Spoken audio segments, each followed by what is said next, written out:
Assalamualaikum warahmatullahi wabarakatuh. Halo teman-teman semuanya, saya ingin memperkenalkan diri terlebih dahulu. Perkenalkan, nama saya Anissa Tuti.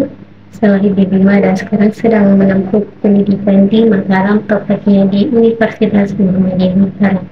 Kali ini saya akan membahas materi psikologi belajar. Apa sih psikologi belajar itu? Psikologi belajar merupakan antar ilmu psikologi dan belajar. Psikologi merupakan ilmu yang mempelajari perilaku serta kejiwaan manusia. Ilmu ini mempelajari prinsip perilaku manusia dalam proses pembelajaran atau pembelajaran. Melalui ilmu inilah seorang guru mampu diharapkan mengenali karakteristik peserta didik di kelas atau ruang kelas yang diajarkan, sehingga bisa terbentuk pembelajaran dua arah yang komunikatif. Nah, di sini ada pun pengertian psikologi menurut para ahli. Yang pertama yaitu menurut Lister, De Croo, dan Alipod, ilmu pengetahuan praktis yang berusaha untuk menerangkan belajar sesuai dengan prinsip-prinsip yang ditetapkan secara ilmiah dan fakta-fakta sekitar tingkah laku manusia. Yang kedua yaitu menurut W.S. Wiken, merupakan salah satu cabang psikologi praktis yang mempelajari syarat-syarat belajar di sekolah, ragam jenis dan fase dalam semua proses pembelajaran.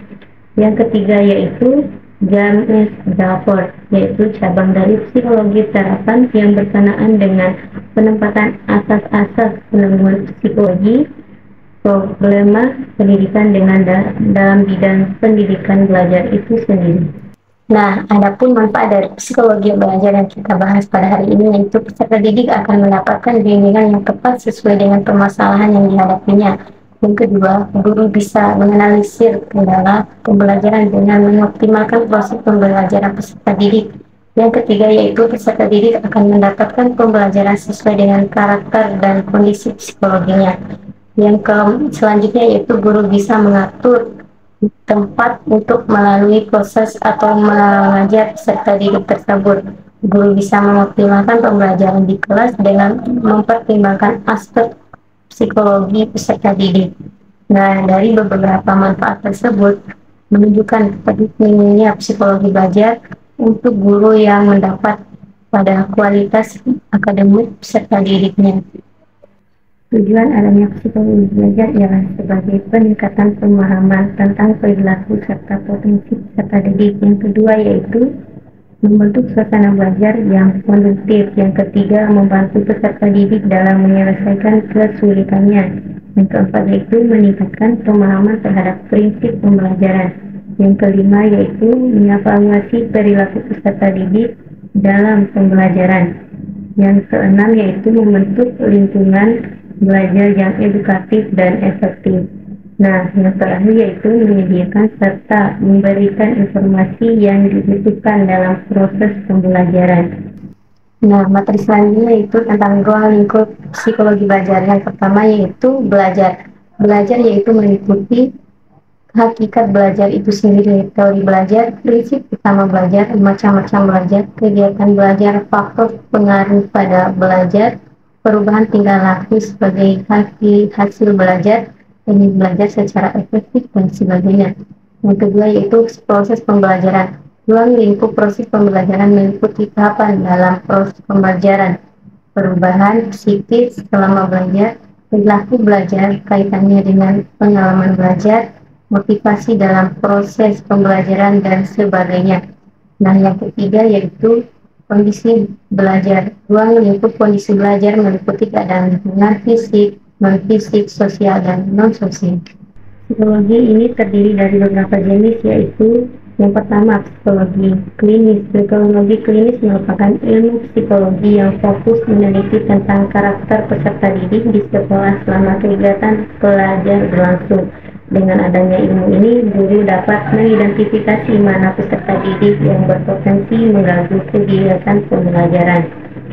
Nah, yang kedua yaitu psikologi kuensioner. Psikologi kuensioner merupakan ilmu psikologi yang dikembangkan berdasarkan informasi dari kuensioner. Contohnya, guru membagikan kuensioner pada peserta didik di kelas tentang efektivitas belajar menggunakan metode tertentu.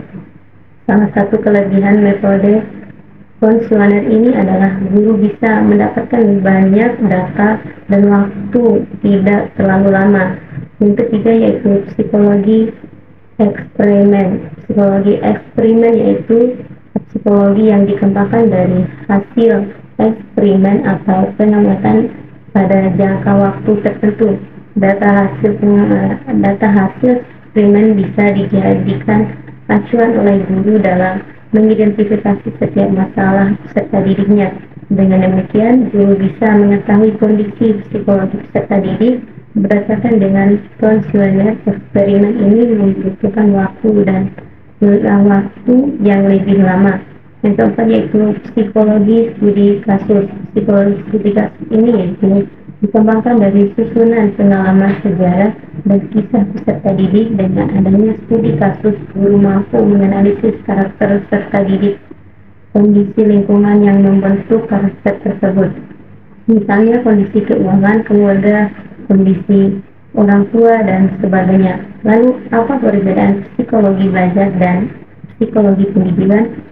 Psikologi belajar dan psikologi pendidikan yaitu perbedaan terletak pada objek kajian yang dipelajari. Jika psikologi belajar menitikberatkan pada proses belajar, psikologi pendidikan menitikberatkan pada proses pengajaran itu sendiri.